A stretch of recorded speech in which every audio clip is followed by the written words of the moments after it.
إن الحمد لله نحمده ونستعينه ونستهديه ونستغفره ونعوذ بالله تعالى من شرور أنفسنا وسيئات أعمالنا من يهده الله فلا مضل له ومن يضلل فلا هادي له وأشهد أن لا إله إلا الله وحده لا شريك له ولا ند ولا شبيه ولا نظير له وأشهد أن محمدًا عبد الله ورسوله وصفيه من خلقه وحبيبه صلى الله عليه وسلم من يطع الله ورسوله فقد رشد ومن يعص الله ورسوله فإنه لا يضر إلا نفسه ولا يضر الله شيئا إن أصدق الحديث كتاب الله وخير الهدي هدي محمد صلى الله عليه وسلم وشر الأمور محدثاتها وكل محدثة أي في دين الله بدعة وكل بدعة ضلالة وكل ضلالة في النار.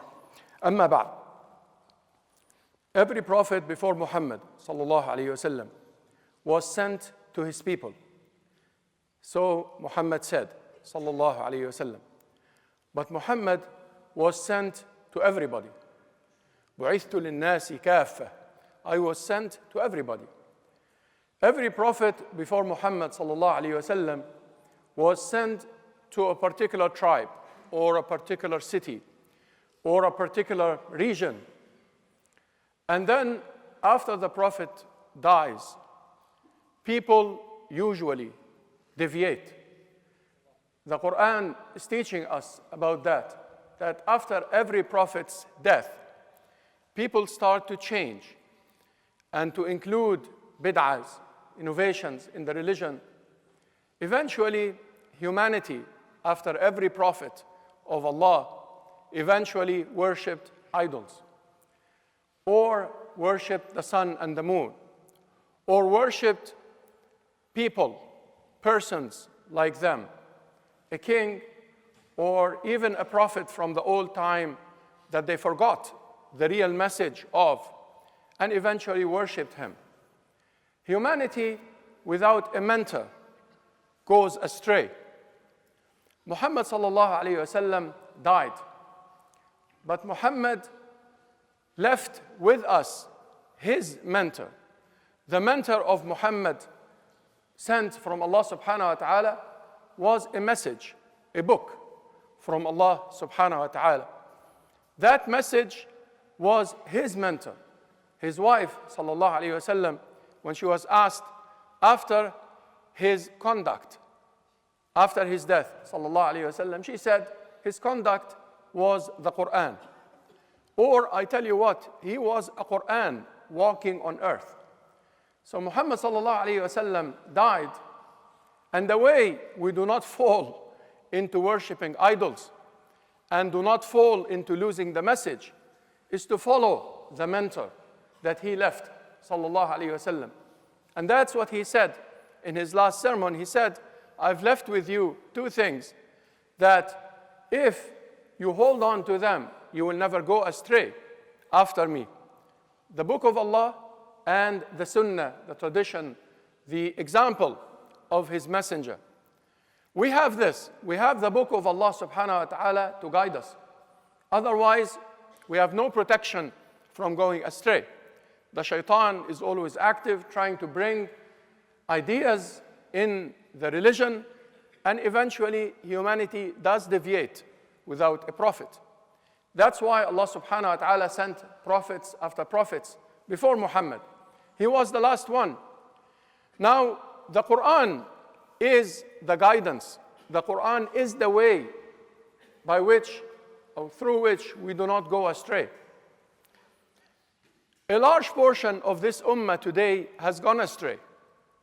A large portion of the ummah of Muhammad sallallahu alaihi wasallam are part of his ummah by name, but not by conduct. Their conduct is not the Quran. Yes, the enemies are killing Muslims, but Muslims kill Muslims more than the enemies.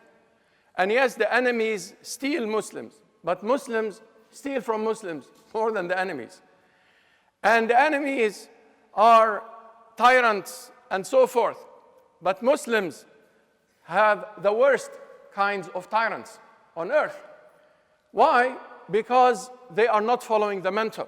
They are not following the book, the message that Allah subhanahu wa ta'ala has sent. If you read the Quran, the first page is a dua. First page is the only surah in the Quran in which humans are speaking. Every other surah, there is an alternation between Allah subhanahu wa ta'ala speaking. Of course, the whole Quran is Allah speaking, subhanahu wa ta'ala. But the speaker, you find an alternation between Allah subhanahu wa ta'ala speaking and then humans making dua or a comment or somebody saying something. Surah Al-Fatiha is the only surah in which we are speaking. We thank Allah, Ar-Rahman Ar-Rahim, Malik Yawmiddin, Iyaka na'budu wa iyaka nasta'in. We worship you, we seek your help. And then, Ihdina as-sirat al-mustaqim. Guide us to the straight path. This is the height of the surah. This is why we have Surah Al-Fatiha. And then, open the next chapter, the first page of the second chapter. ذَلِكَ الْكِتَابُ لَا رَيْبَ فِيهِ هُدًى لِلْمُتَّقِينَ. You ask for guidance, this is the guidance. The Fatiha is اهدنا الصراط المستقيم. And then the Quran says, ذَلِكَ الْكِتَابُ لَا رَيْبَ. This is the message, this is the book. Al-Kitab in Arabic could be a book or a message. In this case, it's a message. إنه يا ملأ ألقي إلي كتاب كريم إنه من سليمان وإنه بسم الله الرحمن الرحيم. The Quran talks about Al-Kitab as a message. This is the message. This is the book. No doubt about it. In it, there is guidance. You ask for guidance, here is guidance. We as Muslims have a very weak relation with this book today. Most Muslims don't read Arabic and don't understand the Quran when they open the Quran. And when they read Arabic, they read it in a very basic way. And they don't put enough effort in order at least to read the book and understand the gist of what is said. And it's not difficult to learn the language because many of us, including myself, came to this country, we didn't speak the language. Eventually learned the language. And then some of us wrote with the language and taught with the language and so forth. It's not difficult to learn a language. And the Arabic is a language that is easy to learn. And the Quran is a book that is easy to read. But even Arabs who speak the language are actually the least in terms of the relation with the Quran. And I'm Arab, I can speak for Arabs, I guess. Very weak relation with the Quran. And very weak implementation of that Quran in general. Illa man rahim Allah, of course, there are so many good people. We're talking about the general case of the Ummah. And people who don't learn Arabic, they could still read the Quran through interpretations, through translations. A translation, yes, is not the divine word, is not the word of Allah, but it's pretty much giving you the meanings, or one of the meanings, or many of the meanings. And when you open the book with a translation or with an interpretation, then you start to make sense of the book, and you start to find great guidance. Even in the English language, or the French, or the Urdu, or whatever language, you will find great guidance in the book. We have a very far distance between us and the book. And we don't interact with the book. And eventually, the book became something for scholars rather than for every Muslim, even though the original message is for Muslims. In fact, it's for everybody, Muslims and non-Muslims. But sometimes we don't even allow non-Muslims to touch the book.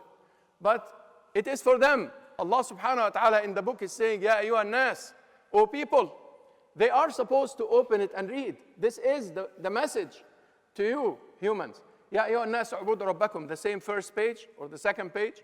O people, worship your Lord. And here is a message. The Quran goes on. And if you can make something like this, if you can create a message similar to this, then it is not the right message. But you will never be able to create something like that. Reflect upon the message.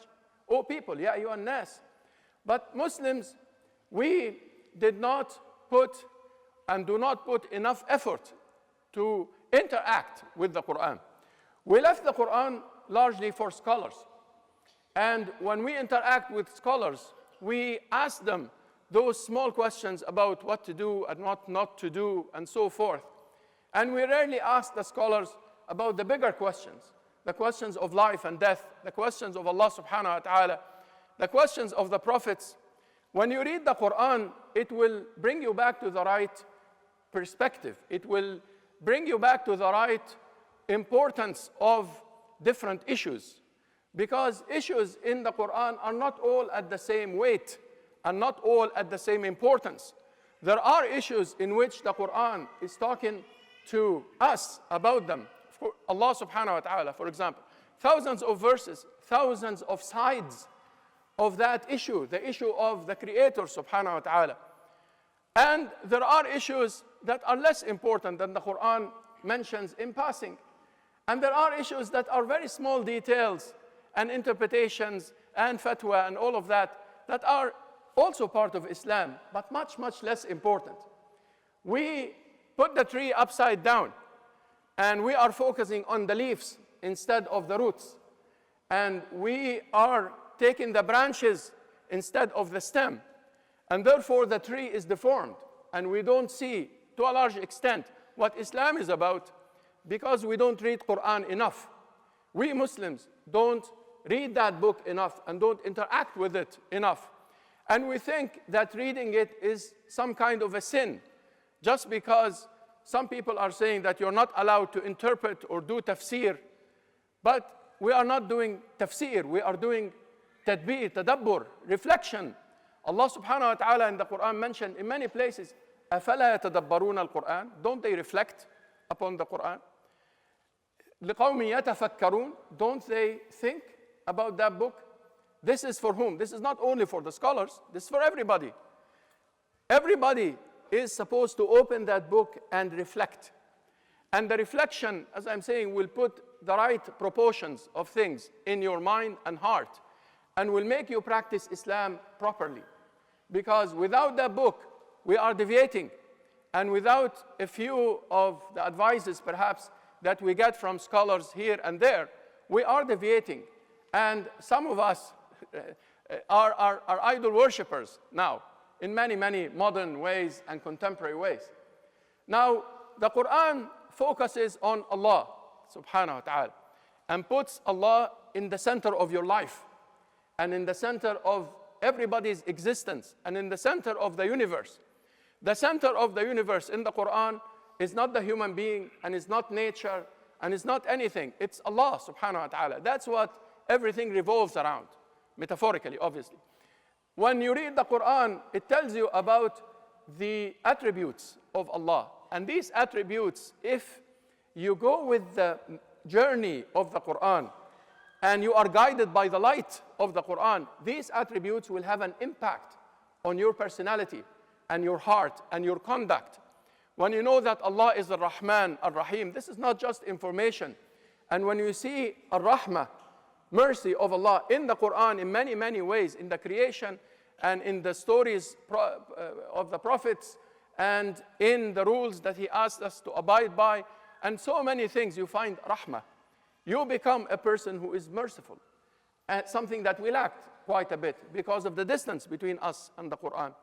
When you read the Quran and you know that Allah is Al-Qawi, He is the strong, subhanahu wa ta'ala, Al-Mateen, He is the Almighty, subhanahu wa ta'ala, He is Al-Wakil, He is the one that you can rely on, etc., etc. The Quran will mentor you through that road, at the end of which you rely on Allah subhanahu wa ta'ala and submit to Him totally. And that is a very different person who does that, because when you rely on Allah, you are a different husband, a different wife, you are a different son, a different employee, a different employer.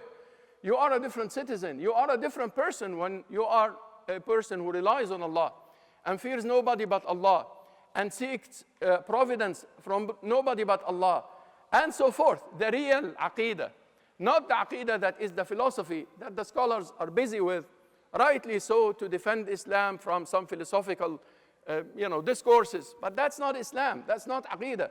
The aqeedah is to learn about Allah and to live what you learn about Allah in your daily life, and have what you learn about Allah impact your behavior and your perceptions of things. Allah subhanahu wa ta'ala in the Quran teaches us about the prophets. These are the highest examples, because the principles and the attributes and so on might be too abstract for us to understand mercy, to understand courage, to understand saying the truth and standing to power, etc. But when we see a prophet standing to power, until he is killed. When you see a prophet telling the truth, when you see the prophet at the highest level of morality, of chastity, of honesty, and so forth, then you start to make sense out of the attributes, and you start to follow in a better way, by example. That's why the Quran talks so much about the prophets. The Quran talks so much about life, al-hayah. But life in the Quran is not only this life. And that's why when you're away from the Quran, life for you is this only.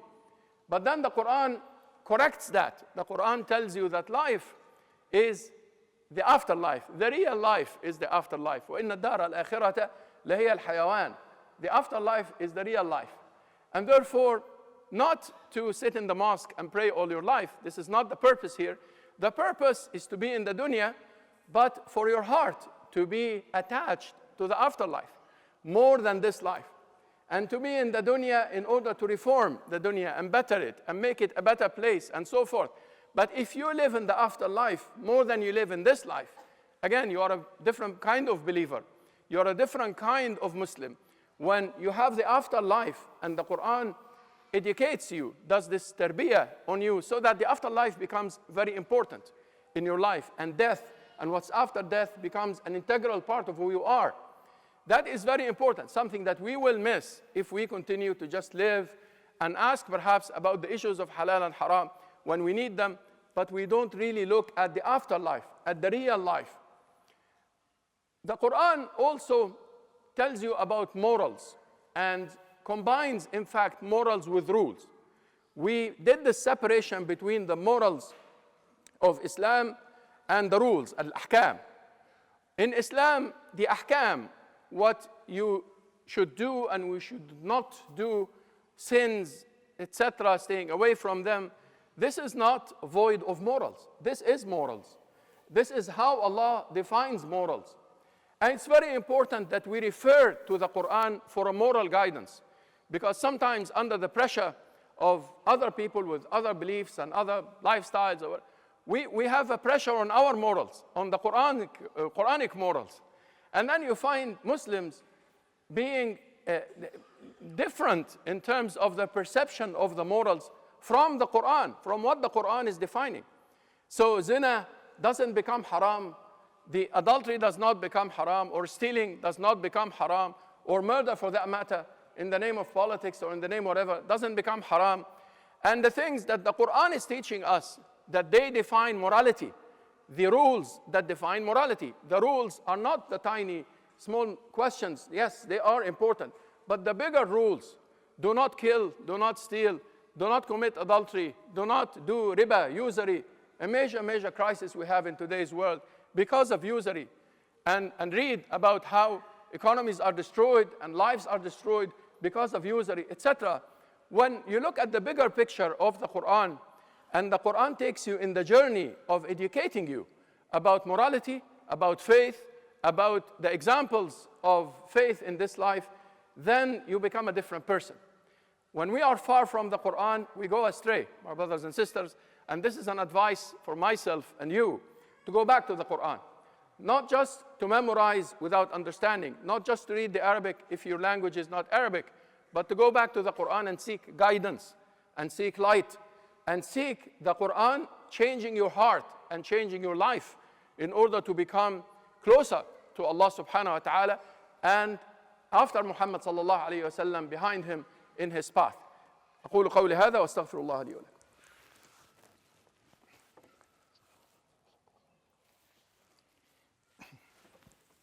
الحمد لله حمدا طيبا كما أمر، الصلاة والسلام على رسوله صلى الله عليه وسلم. ما طلعت شمس وما ظهر قمر، أشهد أن لا إله إلا الله وحده لا شريك له، وأشهد أن محمدا عبده ورسوله.